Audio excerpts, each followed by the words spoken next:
მოგესალმებით. დღეს მინდა შემოგთავაზოთ ძალიან კარგი ალგორითმი, როგორ დავძლიოთ ჩვენში სიზარმაცე. ეს ალგორითმი, რა თქმა უნდა, შეგვიძლია გავაკეთოთ სხვა თემებზეც. სიზარმაცის გარდა შეიძლება იყოს გარკვეული რაღაცა წინააღმდეგობის მოხსნა, რომელიც უკვე ვიცით და აღიარებული გვაქვს და როგორ დავამუშავოთ, თქვათ, ეს წინააღმდეგობა ჩვენში, ამაშიც გამოგვადგება ეს ალგორითმი. პირველ რიგში ვხატავთ წრეს, მასში საათის ისრის საწინააღმდეგო მიმართულებით ვავლებთ სპირალს, რომელსაც ვამთავრებთ პატარა წერტილით. ამ მოქმედებით ჩვენ სიზარმაცეს, ან პროგრამას, რომელსაც ვამუშავებთ ახლა, ვაპატარავებთ და ვაქცევთ ძალიან პატარა უმნიშვნელო წერტილად, რომელსაც შემდგომ დავამუშავებთ დამატებითი წრეებით და ნეიროხაზებით. გარშემო რამოდენიმე წრეს ვაკეთებ, აი ნახეთ ჩანს და ამ წრეებს ვაძლევთ მნიშვნელობებს. მაგალითად, რას მომიტანს მე ვთქვათ სიზარმაცის დაძლევა. ან კონკრეტული თემა, რასაც ეხება ვთქვათ ჩემი სიზარმაცე, შეიძლება მეზარებოდეს ვარჯიში. შეიძლება მეზარებოდეს ვთქვათ ჩემ შემთხვევაში ვიდეოს ჩაწერა და დამუშავება და გამოქვეყნება. ყველა ჩვენგანს, რა თქმა უნდა, ჩვენი პატარა გვაქვს ესეთი გასაძლიერებელი მომენტები, რაც დაგვეხმარება წარმატებაში რაღაცა გარკვეულ საკითხში. მოკლედ გავაკეთეთ ახლა ეს წრეები, მივეცით ყველამ ჩვენი დანიშნულება, დავამატებთ ოთხკუთხედს, როგორც სიმყარის ნიშანს და ამ შემთხვევაში მივეცი ამ ოთხკუთხედს დისციპლინის დასახელება და ქვემოდან ზემოთ მიმართულებით ვამატებთ სამკუთხედს. სამკუთხედი ეს არის ერთგვარი მოტივაცია, თქვათ, ამას დავარქვათ მოტივაცია, დრაივი, რაღაცა ესეთი ექშენი. ზოგადად სამკუთხედის ხატვისას იყავით ყურადღებით და აი როცა აძლევთ მას, თქვათ, დასახელებას, ხო, მიაქციეთ ყურადღება, რომ არ იყოს ძალიან მკვეთრი, იმიტომ რომ სამკუთხედს აქვს ძალიან მოქმედი ენერგია, ისეთი ცეცხლოვანი და სწრაფი.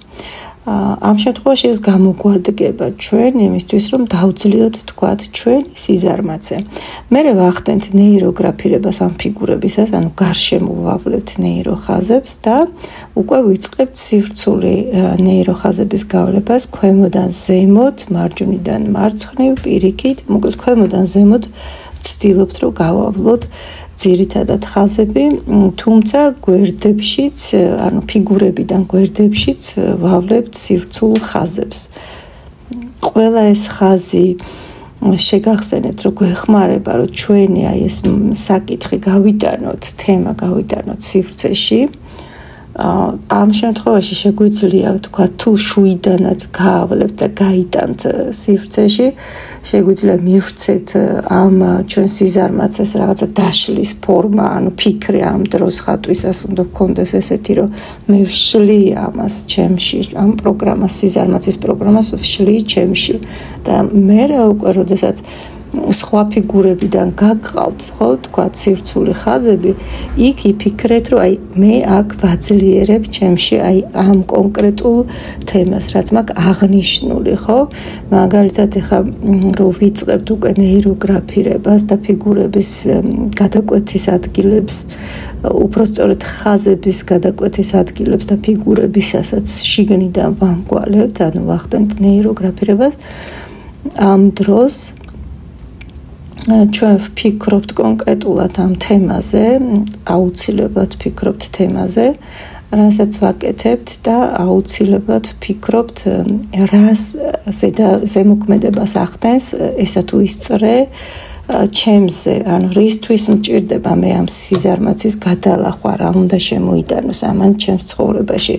შეიძლება ბოლომდე გაცნობიერებული არ გქონდეს, ხო, რატო გჭირდება, რომ თქვათ ეს თემა იყოს შენთან გაძლიერებული. ნუ აი ამ შემთხვევაში კონკრეტულად ვსაუბრობდით ჯანმრთელობის ხაზზე, ხო, ანუ ვარჯიში იყო თუ რაღაცა ესეთი ავიღეთ თავიდან, თუმცა აღვნიშნავ ისევ, რომ ნებისმიერი თემის დამუშავება შეგვიძლია. ამ ალგორითმს ძალიან კარგად ვიყენებთ მოზარდებთან არის ესეთი თემა, რომ აი ბავშვებში უფრო არის, რომ უნდა გააკეთო, უნდა ისწავლო, უნდა რაღაცა სპორტი, უნდა ეს, მაგრამ ხანდახან არის, რომ გძლევს სიზარმაცე და ამ ალგორითმზე მუშაობა, ხო, აი უფრო კარგად გააზრებინებს ბავშვს, მოზარდს, რისთვის ჭირდება, რატო აკეთებს ამას.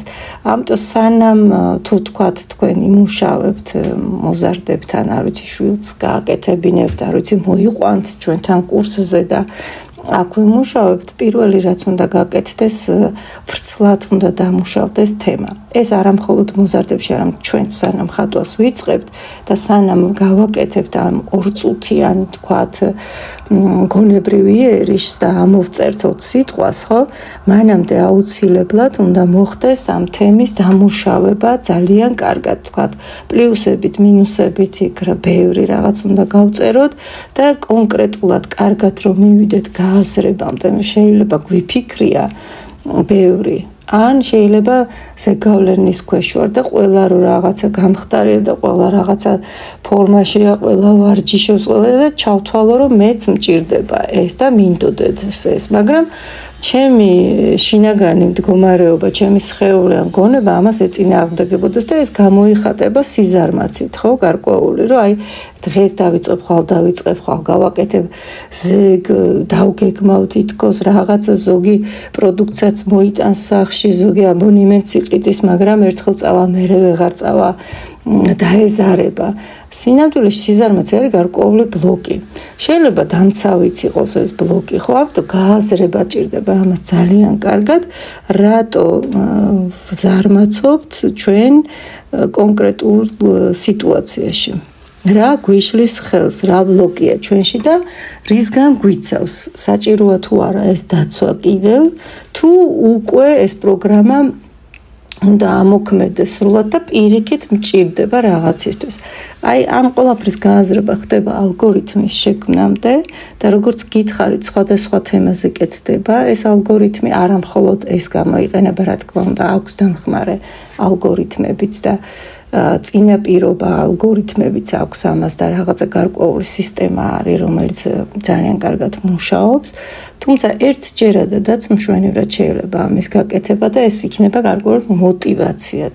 მე ვფიქრობ, რომ დამოუკიდებლად შეიძლება, რომ თქვათ, თქვენ ვინც ახლა აქ მარათონზე ხართ და მონაწილეობთ ამ მარათონში და უკვე ბევრს მუშაობთ და ბევრს ხატავთ, საკმაოდ კარგად შეძლებთ დამოუკიდებლად, რომ შეასრულოთ ეს ალგორითმი თავისი თემის გაწერით და პლუსებით და მინუსებით იმ თემაზე, რასაც დაამუშავებთ ამ ალგორითმით.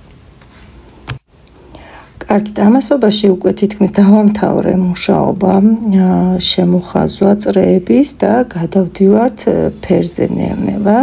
სანამ გაფერადებას დავიწყებ, კიდევ ერთხელ აღვნიშნავ, ფერებზე ცალკე კურსი არის ამ ნეიროგრაფიკის ინსტიტუტში, სადაც ამ ყველაფერს ასწავლიან და ფერებზე ცალკეა საკმაოდ კარგი კურსი გაკეთებული, სადაც არის არა მხოლოდ თქვათ ესე ზედაპირულად რას აკეთებს თქვათ ნეიროგრაფიკაში ეს არქეტიპირება, იქ ძალიან ღრმად არის ახსნილი და გაანალიზებული თითოეული ფერი ჩვენს გონებასთან, ჩვენს მეხსიერებასთან რითი არის და როგორ დაკავშირებული და რას წამოატივტივებს ამა თუ იმ ფერის გამოყენება თქვენს გონებაში.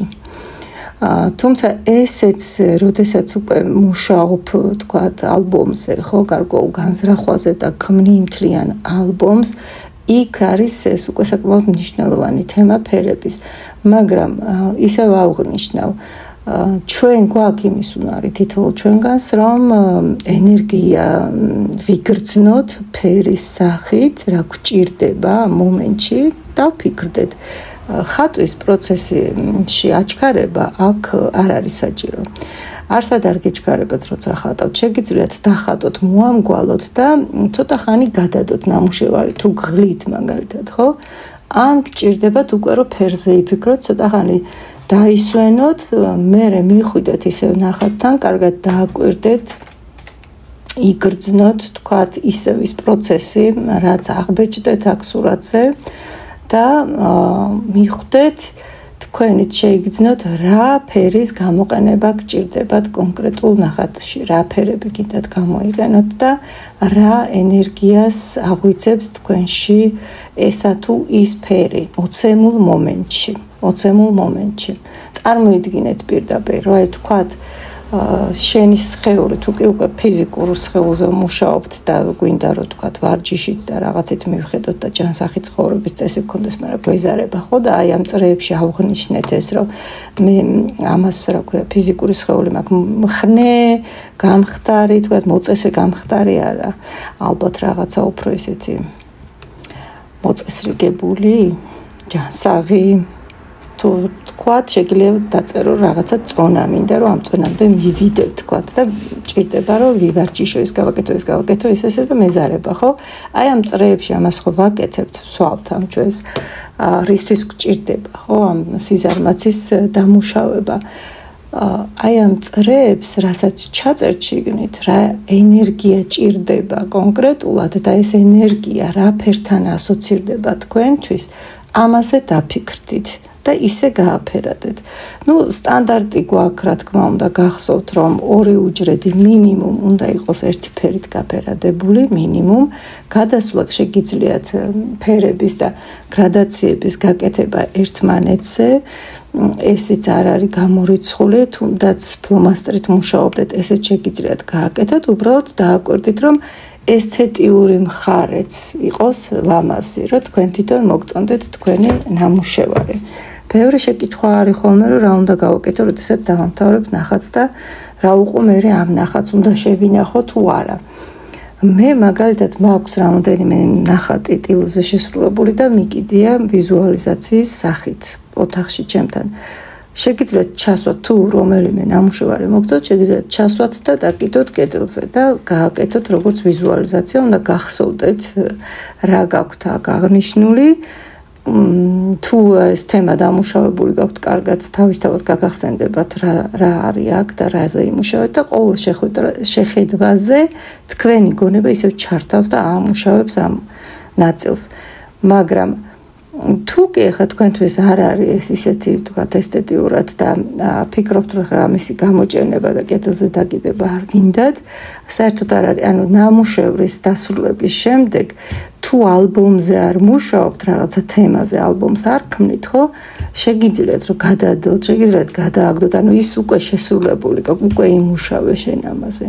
სურვილის მიხედვით არის, თუ გინდა შეინახე, თუ გინდა დაკეცე, თუ გინდა გადააგდე, თუ გინდა კედელზე დაკიდე, მაგრამ თუ მუშაობთ ალბომზე, სადაც ბევრი აი იყიდით მაგალითად სკელ სახატავ ბლოკნოტს, ხო? ანუ ალბომს და თემას დააწერთ და კონკრეტულად ამ თემის მთელ ყველაფერს ამუშავებთ აქ, ხო, ამ თემას სრულად ამუშავებთ სხვადასხვა ალგორითმებით ამ ალბომში.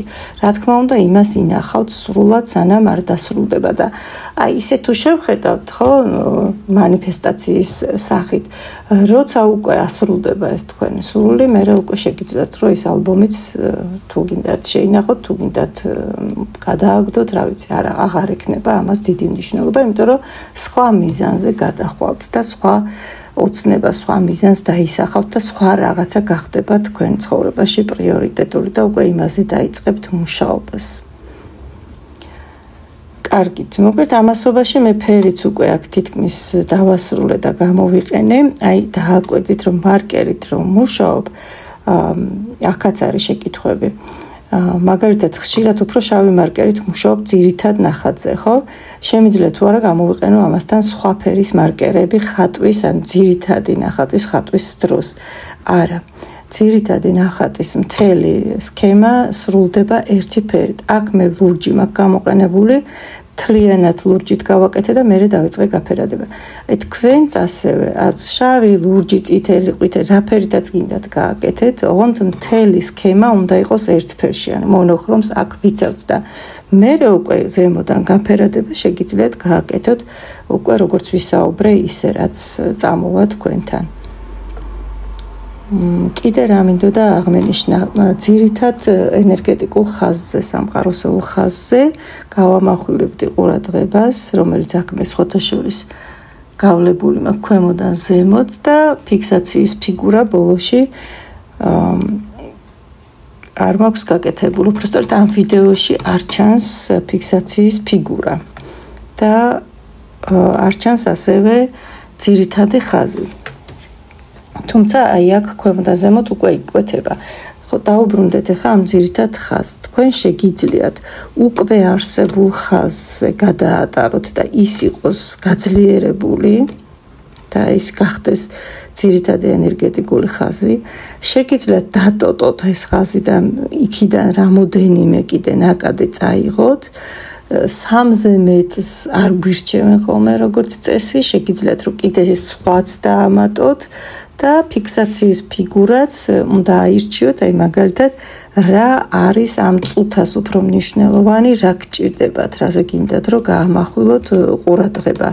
ფერით მე გამოვყავი დისციპლინა აქ, იმიტომ რომ ჩემ შემთხვევაში მე მგონი ამის გარდა არაფერი არ მიშლის ხელს, უბრალოდ ცოტა ეს ზაფხულია და ამოვარდი კალაპოტიდან, როგორც სექტემბერში მასწავლებლები გვეუბნებოდნენ სკოლაში, ამოვარდნილები ხართ კალაპოტიდან ზაფხულის მანძილზე, აი ზუსტად ასე ვგრძნობ თავს. და ამიტომ ალბათ დისციპლინა იქნება ჩემთან მთავარი. თქვენ დააკვირდით რა მომენტი არის თქვენთვის უფრო მნიშვნელოვანი და ის გამოყავით.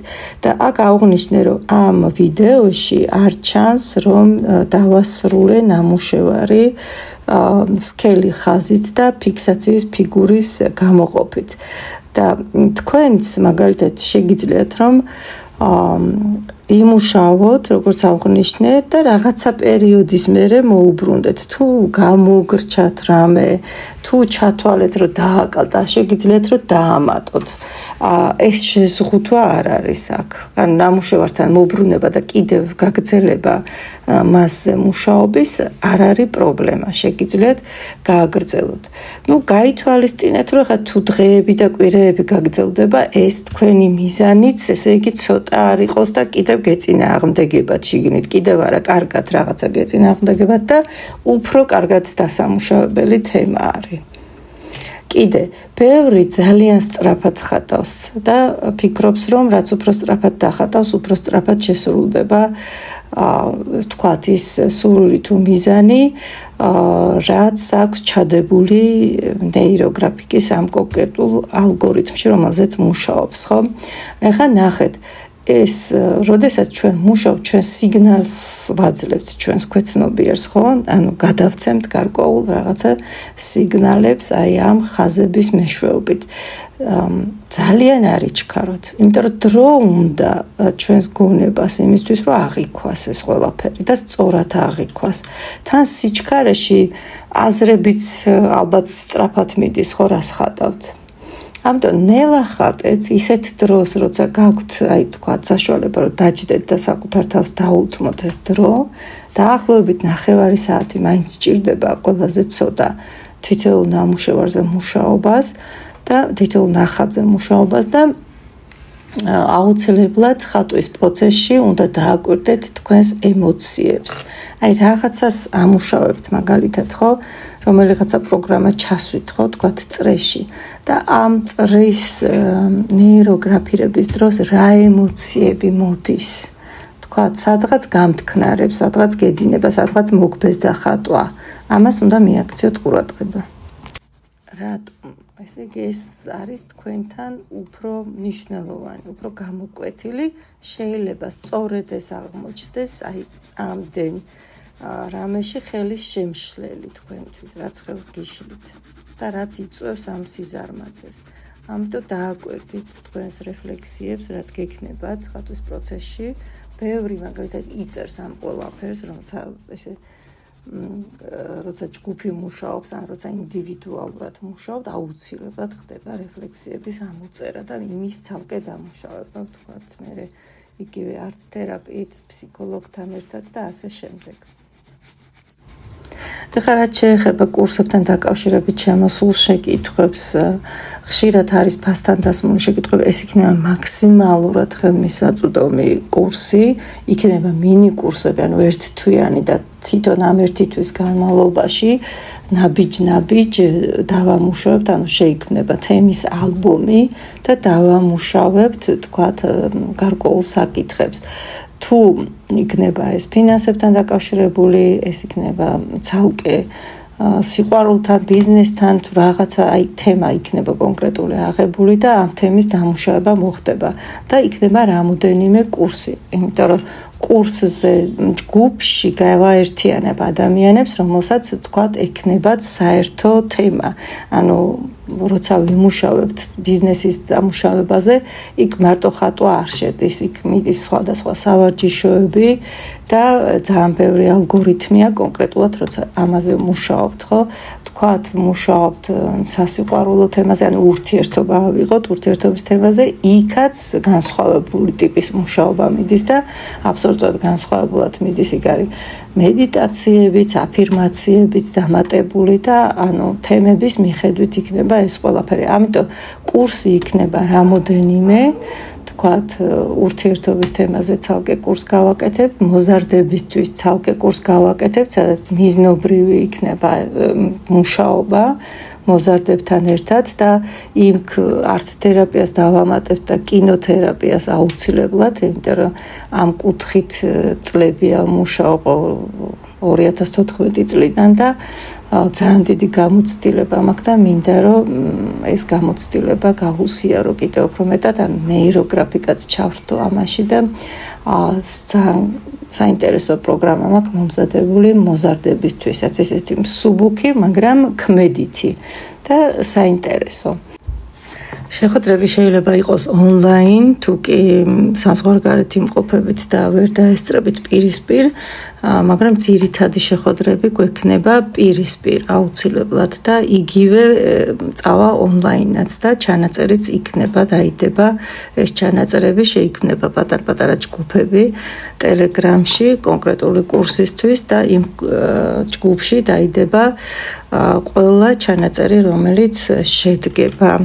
გვექნება კვირაში 2 შეხვედრა მინიმუმ, თუ იქნება საჭირო რაღაცა დამატებითი კითხვები იქნება, ყველაფერს ჯგუფში განვიხილავთ. აი, ესეთი ტიპის იქნება კურსის მიმოხილვა რაღაცა მოკლე, რაც ახლა შემიძლია შემოგთავაზოთ. კითხვები თუ გექნებათ კიდევ დამატებითი დასვით ჩატში, თუ გნებავთ პირადში მომწერეთ და ყველაფერზე დიდი სიამოვნებით გაგცემთ პასუხს.